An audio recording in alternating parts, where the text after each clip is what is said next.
fiesta de Shavuot. La fiesta de Shavuot debe, claro, ser tomada en contexto de los otros días de fiesta de Israel. Había 3 días, ¿no es cierto? Pesach, Shavuot y los 8 días de Sukkot, como hemos estado más o menos viendo. Pesach fue guardada los 14 días del primer mes en Aviv, por la primavera, ¿no es cierto? A mediados de la tarde mataban un cordero, lo preparaban para la cena y esto conmemoraba el pesaje inicial cuando Israel se preparó para abandonar Egipto al día siguiente, conducidos por Moshe. Años después sería también el día en que Yeshua fue clavado en el madero. El sacerdote esperaba entonces hasta el día siguiente del próximo día de reposo antes de mecer la gavilla de cebada. En el día después del reposo, dice. Esta ofrenda de la gavilla mecida conmemoraba el cruce del mar de juncos de Israel y también era el día que Yeshua fue levantado de la muerte. Esta ofrenda de la gavilla mecida siempre caía en un día después del Shabbat y era también el primer día de una cuenta hacia atrás, ¿sí? La cuenta del Omer, ¿sí? De 50 días hacia la fiesta de Shavuot. Nosotros encontramos esta fiesta descrita cuidadosamente en las palabras de Moshe a Israel en Vayikra 23. Dice, desde el día en que traigan el manojo de la ofrenda de elevación, el día después del Shabbat, contarán 7 semanas, tienen que ser completas. Deben contar hasta el día después de la 7ª semana, 50 días. Entonces traerán una ofrenda de grano nuevo a Yahweh. Deberán traer de sus casas 2 hogazas de pan como ofrenda de elevación, cada una hecha de 2/10 de medida de harina selecta, horneada después de leudada como primicias para Yahweh. En la fiesta de Shavuot, el sumo sacerdote debía ofrecer a Elohim las primicias de la siega del trigo. Él tomaba una medida específica del trigo, presentaba 2 panes con levadura. Este detalle pequeño ayuda a entender la naturaleza de Shavuot, ¿sí? Particularmente sus limitaciones a nuestras propias vidas. En contraste, el primer día de Pesaj era guardado como el día de pan sin levadura y empezaba toda la semana, ¿no es cierto? Ahí todos los israelitas sacaron la levadura de sus casas durante la semana entera y tenían que limpiar todo. En el domingo después de Pesaj, la ofrenda de la gavilla mecida de cebada era ofrecida a Elohim sin levadura.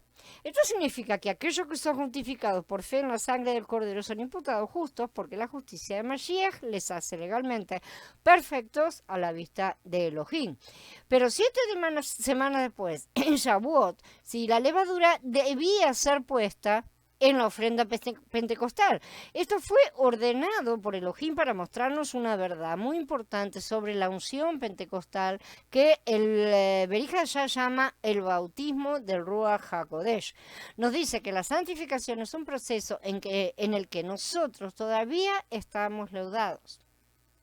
Eso sería buenísimo que mucha gente empezara a entender, ¿no es cierto? Porque muchas piensan que ya están cocinados inclusive.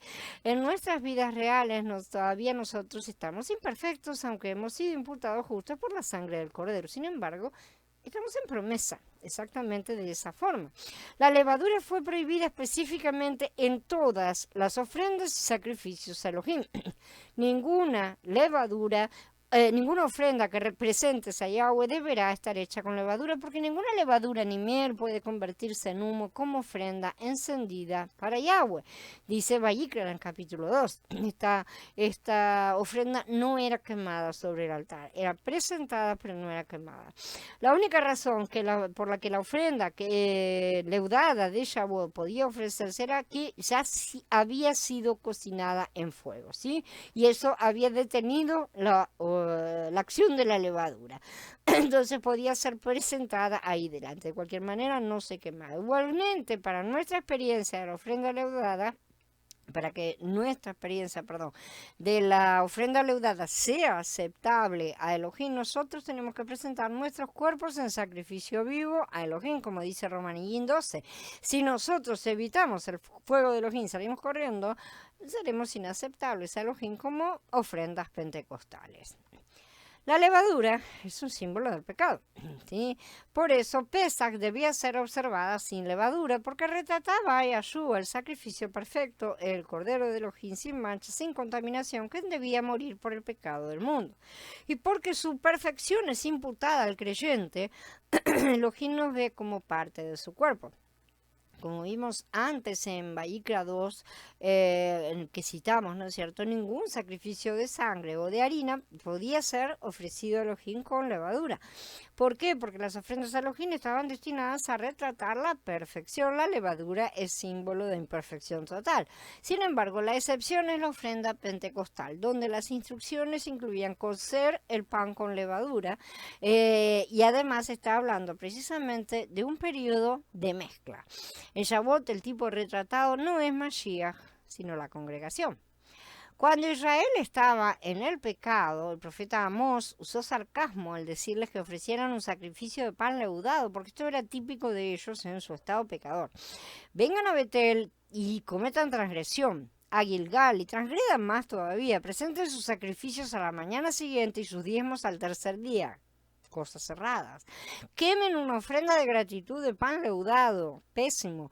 Proclamen en voz alta las ofrendas voluntarias, debían hacerse en secreto, porque esto es lo que les gusta a israelita, declara Adonai Yahweh. Esto está en el capítulo 4 de Amós. Ese símbolo también siguió en la era del Brit Hadashah. Yahshua pidió que se tuviera cuidado con la levadura de los fariseos y la levadura de Herodes. Cuando Saúl discutió con la congregación en Corinto, él los reñó bastante severamente. Le dijo: la jactancia de ustedes no es buena. ¿No saben que un poco de levadura leuda toda la masa? Límpiense de la vieja levadura para que sean una nueva masa sin levadura como lo son, porque el Mashiach, nuestro Cordero Pascual, ya lo sacrificaron. Así que dejen de ensuciarlo, por favor. Eso es lo que estaba diciendo Saúl. Así que festejemos no con la vieja levadura, sino con la levadura, ni con la levadura de malicia y de maldad, sino con el pan ácimo de sinceridad y de verdad. Aquí no estaba hablando directamente de Pesach, sino de la aplicación simbólica a sus vidas, ¿sí? Debían limpiarse a sí mismos, limpiar la casa de las viejas levaduras, o sea, los pecados del viejo hombre, para hacer panes ácimos, panes sin levadura. Esto porque el verdadero Cordero ya los había justificado con su sangre.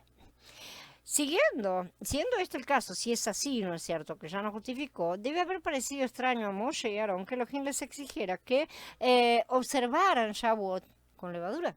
No les hacía ningún sentido, siendo que ya había explicado todas las cosas. Si la religión hubiera sido de su propia invención, ciertamente ellos habrían prohibido la levadura, tanto más en Shavuot. Pero ellos estaban siguiendo una revelación de Elohim cuya sabiduría y conocimiento sobrepasa toda comprensión humana. Solo el propio Elohim podía haber sabido del cumplimiento de Shavuot, que ocurriría casi 1500 años después. Elohim le dijo al sumo sacerdote que usara la levadura precisamente en Shavuot para que supiéramos que no podríamos ser perfeccionados bajo la unción pentecostal. Shavuot era tan abrumador como experiencia que las personas podían haber confundido esta experiencia con la plenitud, ¿no es cierto? Como sabemos que muchos lamentablemente la han confundido y piensan que ya llegaron. Ellos fácilmente podían haber caído en el error de creer que ya habían sido perfeccionados por la fiesta de Shavuot. Así que Elohim hizo esfuerzos para profetizar en la ley de Shavuot que esta ley tenía limitaciones en su habilidad de perfeccionarnos, porque no es el final.